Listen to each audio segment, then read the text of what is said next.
The final 5 days of the competition passed without significant incident. The human team completed every remaining objective, while the Silver Guard struggled to finish even one more. When day 30 arrived, the scores were not close. Earth had achieved a total that no one had predicted possible. The Valkyrie had earned less than a quarter of that amount. The transport ships arrived to collect. Both teams from Korath 7. The human soldiers boarded their vessel with quiet satisfaction. They were tired, bruised, and ready for real food, but they knew they had accomplished something remarkable.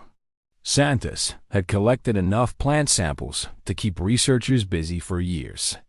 Park had documented 17 predator species for the Xenobiology division. Turner had mapped terrain features that previous surveys had missed completely. They had done more than win a competition. They had proven what their species could do. The Silver Guard boarded their own transport in silence. 6 of their soldiers required medical treatment for injuries and environmental exposure. Commander Zethus walked among them, checking on each warrior personally, his earlier arrogance replaced by something closer to humility. He had learned a lesson on Korath 7 that would change him forever.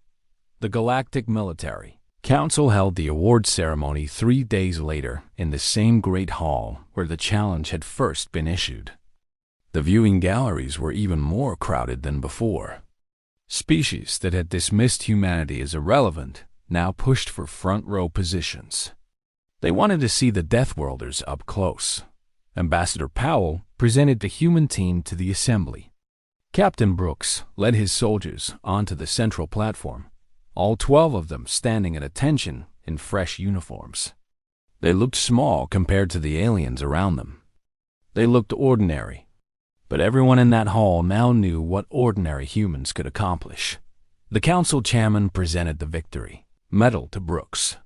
He made a speech about the importance of the competition in building understanding between species. He praised both teams for their efforts. He carefully avoided mentioning how thoroughly the Silver Guard had been defeated. Some wounds were too fresh to examine publicly. Brooks was offered the chance to address the assembly. He stepped forward to the speaking position where Zithos had issued his challenge 30 days earlier. The translation devices activated, and his words reached every corner of the hall. He thanked the council for the opportunity to compete. He acknowledged the Silver Guard as worthy opponents who had taught the human team valuable lessons about alien technology and tactics. He expressed hope that the competition would mark the beginning of stronger relations between Earth and the galactic community. Then, he said something that would be quoted in history texts across known space. He explained that his team had not considered Korath 7 particularly challenging. He mentioned that the predators were less dangerous than some animals that humans kept as pets. He noted that the temperature swings were milder than a typical day in many Earth regions.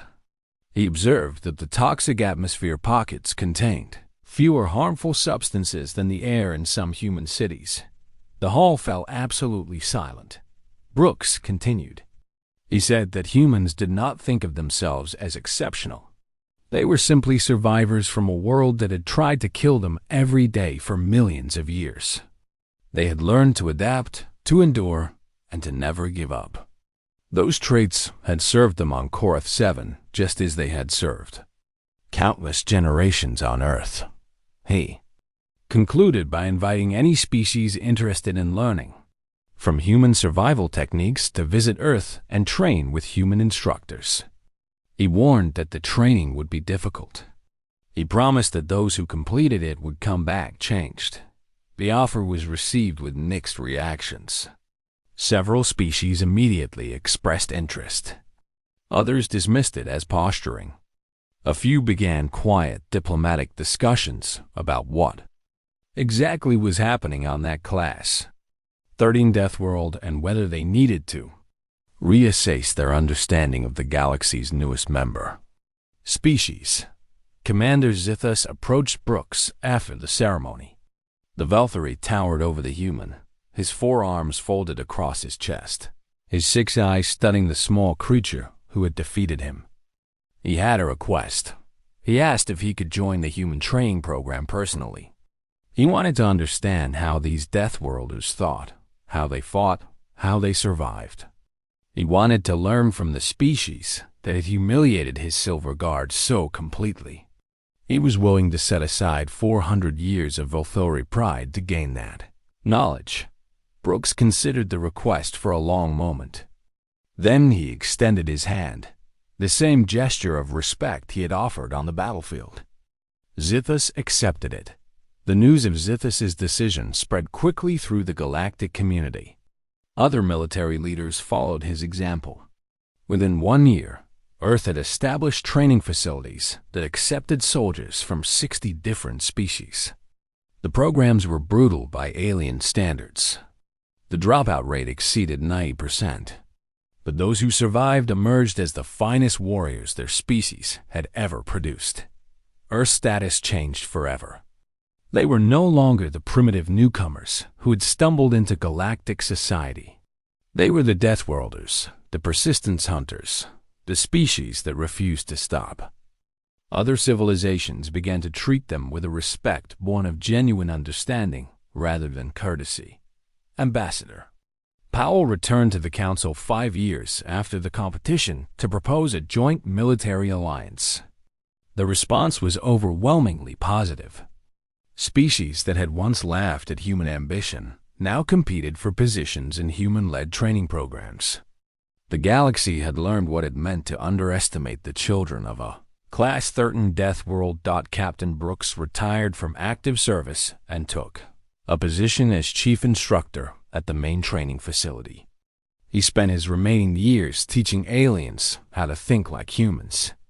He never considered himself a legend. He was just a soldier who had done his job. The Silver Guard was officially disbanded 1 decade after the competition. Zethus personally recommended the decision, arguing that the old ways were no longer sufficient in a galaxy that included humans. He proposed a new program based on human training methods and cross-species cooperation. The Volthori Dominion accepted his recommendation. The competition on Korath 7 became the most studied military engagement in galactic history. Analysts examined every decision, every movement, every moment where the humans had demonstrated capabilities that seemed impossible. They eventually reached a conclusion that surprised no one who had watched the events unfold.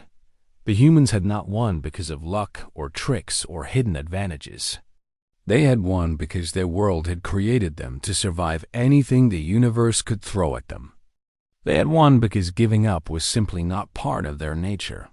The galaxy's elite soldiers had been humiliated by 12 ordinary humans who never realized they were doing anything exceptional. They were just being human. And in a galaxy full of wonders, that turned out to be the most extraordinary thing of all. The Galactic Military Council convened an emergency session on day 20 of the competition. The viewing galleries were packed with representatives from species that had never shown interest in military matters before. They had all heard the stories coming from Korath 7. They wanted to see for themselves. Commander Zithos appeared via holographic projection, his image flickering slightly due to atmospheric interference on the planet's surface. He demanded an investigation into the human team.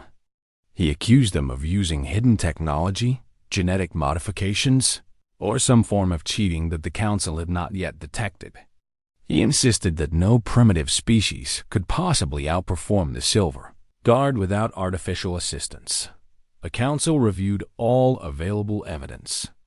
They examined drone footage from every day of the competition. They analyzed biological scans of the human soldiers taken before and during the trial. They consulted experts in xenobiology, military science, and planetary classification systems. The investigation took 3 hours. The results were unanimous. The humans were not cheating. They were simply human. The xenobiologists presented their findings first. They explained that humans evolved on a Class 13 Deathworld, the most dangerous classification possible for planets with intelligent life. Earth contained environmental hazards that would kill members of most species within hours. The gravity was crushing by galactic standards.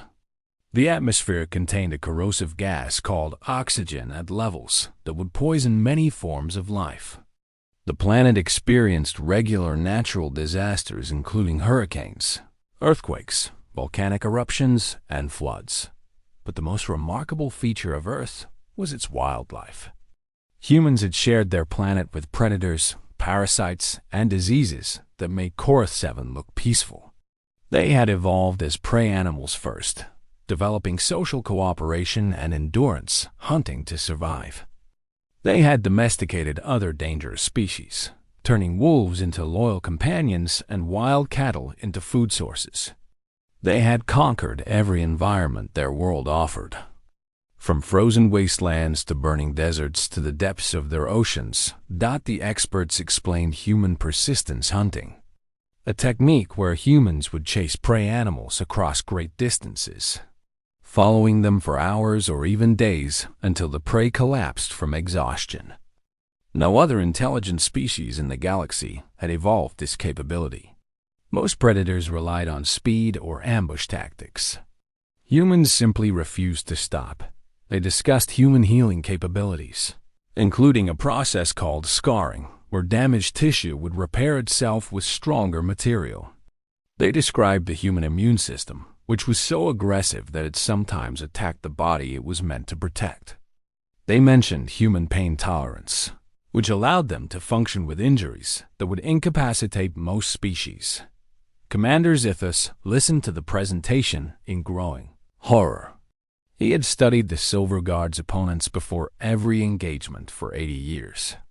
He had never encountered anything like this. He had challenged a species of natural survivors, and he had done so on terrain they considered mild. The Council dismissed the investigation and allowed the competition to continue. The score update showed Earth leading by a margin that would be nearly impossible to overcome. The Silver Guard had completed 3 objectives. The humans had completed 7 with more in progress. Zithus made a decision born of desperation. He contacted Captain Brooks directly through the official communication channels and issued a personal challenge. He proposed a duel between himself and a human commander, one-on-one combat to determine the winner. If Brooks won, the Silver Guard would acknowledge human superiority. If Zithus won, the humans would withdraw from the competition and admit their success was mere luck. Brooks consulted with his team before responding. Santhus thought it was a trap. Park considered it an unnecessary risk. Turner pointed out that they were already winning and had nothing to gain. Webb just wanted to watch. Cole suggested they accept because it would make a good story. Brooks accepted the challenge with one modification. He proposed they fight using only weapons they could find on the planet's surface. No advanced technology. No armor. Just 2 soldiers and whatever Korath 7 provided. The duel was scheduled for day 25. The Council designated a rocky plain equidistant from both camps as the arena. Observation drones would broadcast the fight across the galaxy. Betting markets on 17 worlds immediately began taking wagers. The odds favored Zithus by a significant margin. He was larger, stronger, and had 4 arms. Brooks was just a human. The 2 commanders met at the designated location as the sun rose over the horizon. Zithus stood in his natural form, his silver skin gleaming in the morning light. He had found a crystal formation nearby and broken off a piece to serve as a blade. The shard was sharp enough to cut through metal and long enough to keep his opponent at distance. Brooks wore his standard uniform with the sleeves rolled up. He had found a heavy branch from one of the local trees, dense wood that felt solid in his hands. It was not elegant. It was not impressive, but it would serve. The signal to begin came from the Council representative observing from orbit. Zithus moved first, his 4 arms allowing him to attack from multiple angles simultaneously. He was fast, faster than Brooks had expected. The crystal blade sliced through the air toward the human's throat. Brooks ducked under the swing and stepped inside the commander's reach. He brought his wooden club up hard against one of Zithus's arms. The impact made a sound like stone hitting stone. Zithus grunted in pain and retreated, surprised by the force of the blow. The fight continued. Zithus landed several cuts on the human, opening wounds on his arms and chest that bled freely. Brooks took every hit and kept coming. He did not retreat. He did not slow down. He swung his club again, targeting joints and vulnerable areas that his opponent left exposed. 2 minutes into the fight, Zithus was breathing hard. His species was not built for extended combat. The Silver Guard trained for quick, decisive engagements. They overwhelmed opponents with superior firepower and numbers. They did not engage in prolonged physical struggles. Brooks was also breathing hard, but his body knew how to manage the effort. His heart pumped efficiently. His muscles burned but continued to function. His ancestors had survived by outlasting their prey, and that inheritance served him now. 3 minutes. Zithus swung wildly, his technique deteriorating as exhaustion took hold. Brooks blocked with his club and countered with a strike to the commander's knee. Zithus stumbled. The human pressed his advantage. 4 minutes. Commander Zithus fell to one knee, his arms trembling from effort. He tried to raise his crystal blade for another attack, but his muscles refused to cooperate. Brooks stood over him, blood dripping from his own wounds, and waited. ZY to HOS yielded. He spoke the words clearly so the drones would record them for the entire galaxy. He acknowledged that the human had won through superior endurance and determination. He admitted that the Silver Guard had underestimated their opponents. He accepted defeat. Brooks extended a hand to help the commander rise. Zithus stared at the offered assistance for a long moment before accepting it. They stood together on that rocky plain, 2 soldiers from different worlds, and something passed between them that transcended the competition. The galaxy watched in stunned silence. The elite warriors had fallen. The humans had won. Day 15 arrived with a storm that turned the sky black and dropped hailstones the size of human fists. The Silver Guard remained inside their fortified camp, waiting for the weather to pass. Their shelter held against the assault, but barely. 2 of their solar collection panels shattered under the bombardment, reducing their power reserves significantly. The human team kept moving. They had wrapped their heads in cloth torn from their uniforms, protecting their skulls from the worst impacts. The hail hurt, leaving bruises across their shoulders and backs, but none of them suggested stopping. Brooks led from the front, his pace steady despite the punishment. Santos counted the bruises on her arms and mentioned that she had experienced worse during a camping trip in Colorado. Nobody disagreed. Commander Zithus watched the drone footage with growing unease. The humans should have been dead by now. The environmental conditions alone should have killed them within the first week. Instead, they were thriving. They ate local wildlife that registered as toxic to Valkyrie scans. They drank water from streams that contained dangerous minerals. They slept in the open during temperature swings that would have hospitalized his best soldiers. The major objective was announced on day 16. A data beacon had been placed on a mountain peak 300 kilometers from both camps. The team that reached it first and activated it would earn enough points to secure a significant lead. Zithus immediately ordered his remaining transport vehicle prepared for the journey.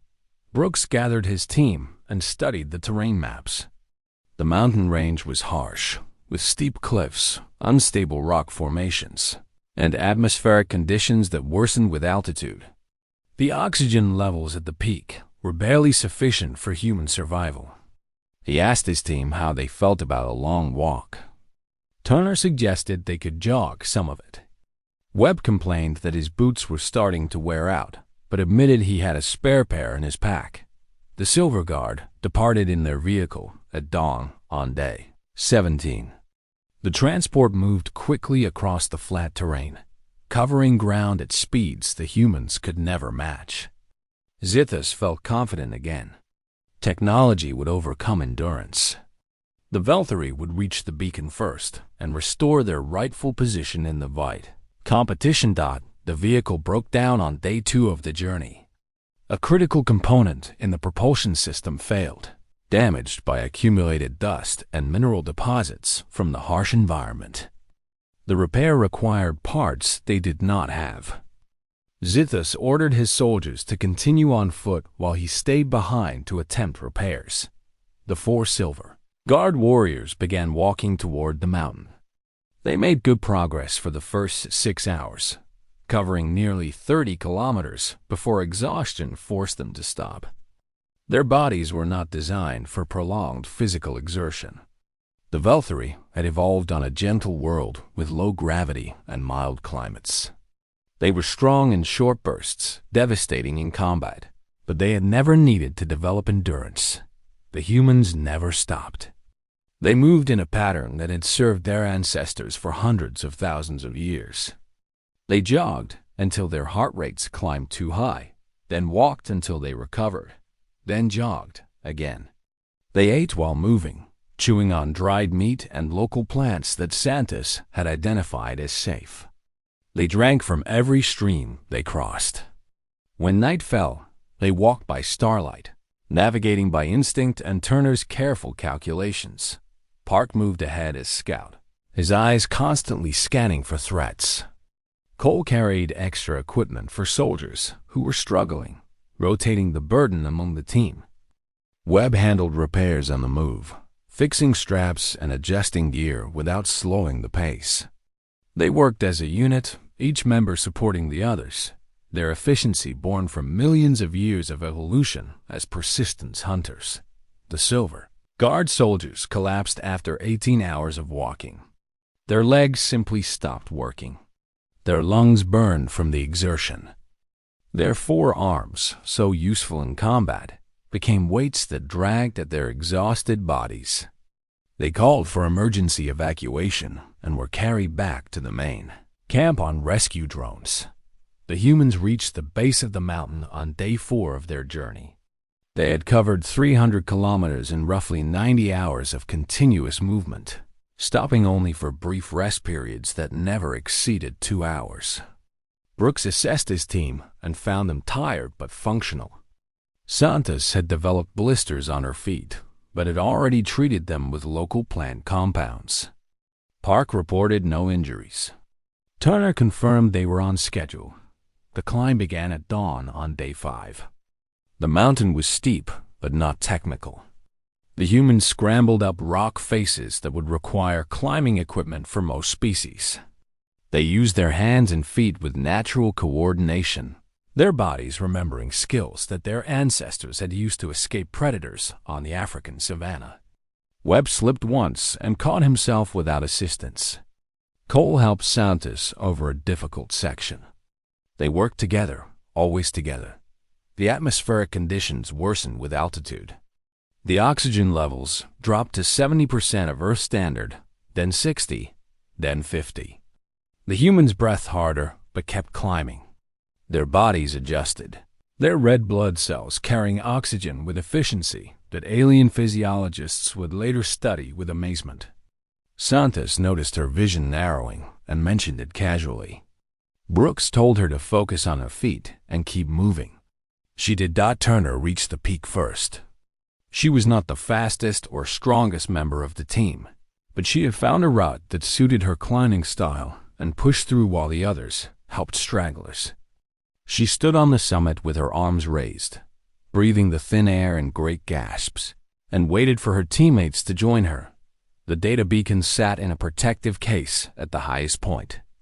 Turner opened it, activated the device, and transmitted the confirmation code. The Council received the signal and updated the competition scores.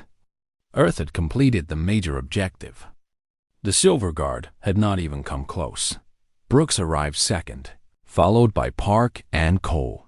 The rest of the team reached the summit over the next hour. They stood together on that mountain peak, 12 ordinary humans who had just accomplished something the galaxy thought impossible. Webb pulled out a small flag from his pack, the stars and stripes of Earth, and planted it beside the beacon. Santos took a photograph that would later appear in history books across known space. The descent was easier than the climb. They made camp at the base of the mountain that night, finally allowing themselves a full rest period. Santos treated minor injuries while Webb repaired damaged equipment. Brooks reviewed the remaining objectives and calculated their point total. They were winning by a significant margin. Commander Zethus received the news in silence. His soldiers had failed. His technology had failed. Everything he believed about military superiority had been proven wrong by 12 small creatures from a death world. He stared at the drone footage of the humans celebrating on that mountain peak and felt something he had not experienced in 80 years of command. He felt doubt.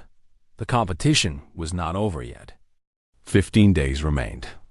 But the trajectory was clear, and the galaxy was watching with new eyes. The drop pods fell through the orange sky of Kara 7 like metal seeds scattered by a careless farmer. The human team landed on the eastern continent, their pod crashing into a field of gray vegetation that crunched under the impact. The Silver Guard landed 300 kilometers to the west. Their advanced pods guided to a perfect touchdown on a rocky plateau. Captain Brooks was the first to exit. He took a breath of the local air and found it acceptable. The oxygen content was slightly lower than Earth standard, but nothing his lungs could not handle. The smell reminded him of rotting eggs mixed with copper, unpleasant but tolerable. He signaled his team to disembark. The 12 humans spread out to survey their landing zone. The gray plants grew waist-high across the plain, their leaves sharp enough to cut skin if touched carelessly. Santos collected samples immediately, already curious about their chemical properties. Park scanned the horizon for movement, noting several large shapes in the distance that might be predators or might be rock formations. Cole began unpacking their equipment while Webb checked each item for damage from the landing. Commander Zethus established his base camp with military precision. The Silver Guard deployed atmospheric shields that created a bubble of purified air around their position. They activated thermal regulators to maintain a comfortable temperature. They set up automated defense turrets to watch for threats. Within 2 hours, they had transformed the harsh landscape into a comfortable fortress. The Valkyrie soldiers removed their helmets inside the protected zone and breathed easily. They ate synthesized meals that matched their nutritional requirements perfectly. They slept in climate-controlled pods that adjusted to their body temperatures. Commander Zethus reviewed the competition rules and planned their strategy for completing the objectives. The human camp looked very different. Brooks had his team dig shallow trenches for sleeping, using the excavated dirt to create windbreaks. They gathered the gray plants and wove them into rough mats for insulation. Santos identified which local organisms were safe to eat and which should be avoided. By nightfall, they had a functional camp with no advanced technology involved. The first challenge came on day 3. The Council had placed a supply cache 50 kilometers from each starting position. The team that retrieved their cache first would earn bonus points. Zethus dispatched 4 soldiers in an armored transport vehicle. Brooks told his team they would walk. Corporal Turner calculated the route while the others prepared for the journey. They would need to cross a region marked as high toxicity on their maps. The atmospheric poison levels there exceeded safe limits for most species. Turner asked Brooks how they planned to handle it. Brooks told her they would hold their breath when necessary and keep moving. The Silver Guard vehicle crossed the distance in 2 hours. The 4 Valkyrie soldiers approached the cache location with confidence, their armor protecting them from environmental hazards. They found the cache buried, beneath a rock formation and began excavation. The human team covered the same distance in 9 hours. They jogged when the ground was flat, walked when it turned rough, and ran when the toxic pockets forced them to move quickly through contaminated zones. Santos noted that the poison reminded her of industrial areas back on Earth. Park kept pace easily, his body accustomed to long treks through difficult terrain. They reached the cache site as the sun began to set. The Valkyrie were still there. Their excavation equipment had malfunctioned in the harsh conditions, and they were attempting repairs. Commander Zethus watched through drone feeds as the humans approached, expecting them to set up camp and rest before attempting their own retrieval. Instead, the humans walked directly to the cache location. Webb examined the rock formation for a moment, then pulled out a simple metal bar from his pack. He wedged it into a crack and applied leverage. The rock shifted. Cole joined him with her own bar, and together they pried the formation apart. Santos and Park reached into the gap and pulled out the cache container. The entire process took 11 minutes. The Silver Guard soldiers stared in disbelief. They had been working on the same task for 6 hours with advanced equipment. The humans had solved it with metal bars and muscle. Turner recorded their success and transmitted the confirmation to the council observers. The humans earned the first bonus points of the competition. Night fell hard on Korath 7. The temperature dropped 40 degrees in less than an hour. The Silver Guard retreated to their heated shelter and sealed the entrance. The humans wrapped themselves in the plant fiber mats they had made and huddled together for warmth. Brooks took first watch, sitting on a rock with his weapon across his knees, watching the darkness for threats. The predators came at midnight. They were 6-legged creatures with bioluminescent stripes along their bodies, drawn by the heat signatures of living beings. A pack of 12 approached the human camp from downwind, their movements silent on padded feet. Park heard them anyway. He had spent too many nights in the Alaskan wilderness to miss the subtle sounds of hunting animals. He woke Brooks with a hand signal, and Brooks woke the others the same way. The team rose quietly and formed a defensive circle. The lead predator emerged from the darkness, its mouth open to reveal rows of serrated teeth. It was larger than any Earth predator, nearly 4 meters long and built for killing. It studied the humans with intelligent eyes, assessing whether they were prey or competition. Brooks stood slowly and faced the creature directly. He did not raise his weapon. He did not retreat. He simply stared at the predator with the calm confidence of a species that had hunted every dangerous animal on its home world to near extinction. The predator stared back. For 30 seconds, neither moved. Then, Brooks took one step forward. The predator flinched. It had expected prey behavior, the fear response that triggered its hunting instincts. This small creature showed no fear. This small creature acted like a threat. The pack withdrew into the darkness. They would find easier prey elsewhere. Park tracked their retreat until he was certain they were gone, then returned to his sleeping position. The team settled back into rest, the entire encounter already forgotten as a minor inconvenience. Commander Zithus received reports of the predator incident the next morning. His own camp had been attacked by a similar pack, and the encounter had not gone well.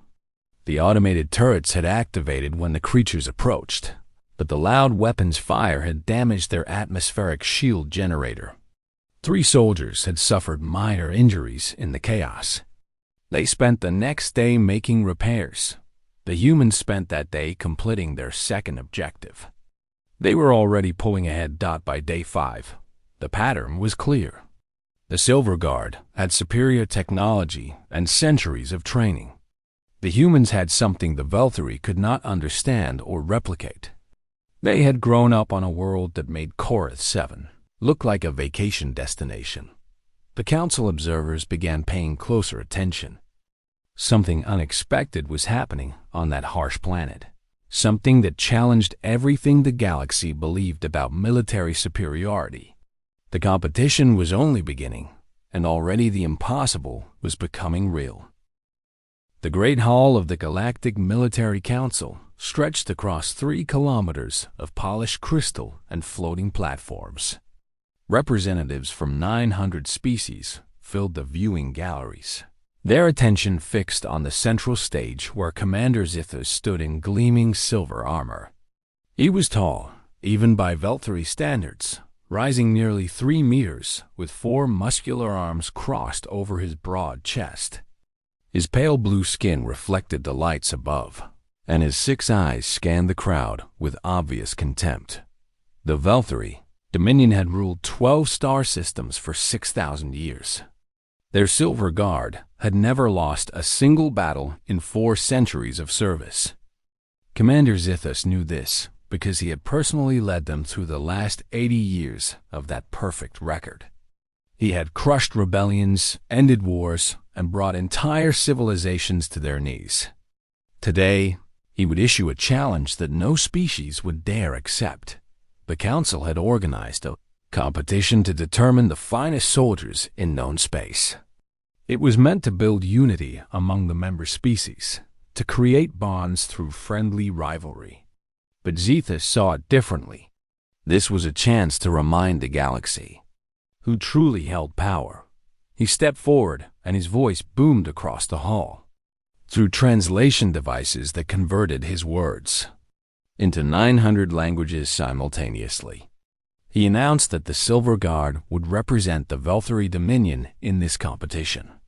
He declared that any species brave enough or foolish enough could face his warriors in a trial of survival and combat. He promised that the result would teach the younger races their proper place in galactic society. The crowd murmured. Several species withdrew their names from consideration immediately. The Kethrani, known for their fierce warriors, suddenly remembered a religious holiday that prevented their participation. The Morvax claimed their best soldiers were needed elsewhere. One by one, the major powers found excuses to avoid facing the Silver Guard. Zithus smiled. This was exactly what he expected. The galaxy feared the Velthari, and that fear kept order among the stars. He was about to declare victory by default when a small figure rose from the back of the hall. Ambassador. Linda Powell was not impressive by galactic standards. She stood barely 1.5 meters tall, with brown skin and gray hair pulled back in a simple style. She wore the plain blue uniform of Earth's diplomatic corps. Her species had only joined the galactic community 15 years ago, and most council members still struggled to remember their name. Humans. Such a forgettable word for such an unremarkable species. Powell walked to the central platform with steady steps. She did not hurry. She did not hesitate. When she reached the speaking position, she looked up at Commander Zithus and announced that Earth accepted the challenge. The hall erupted in laughter. Actual laughter from species that had never shared a joke in their existence. The idea of humans facing the Silver Guard was so absurd that it created a rare moment of universal agreement. Even Zithos found himself amused. He leaned down toward the tiny ambassador and asked if she understood what she was doing. He explained that her species had no military reputation, no combat history beyond their own primitive wars, and no chance of survival against trained Velthari warriors. He suggested, almost kindly, that she withdraw the acceptance before embarrassing her people. Powell did not flinch. She simply stated that Earth would send 12 soldiers to compete against 12 Silver Guard warriors. She requested the trial location be selected by neutral parties. Then she turned and walked back to her seat without waiting for a response.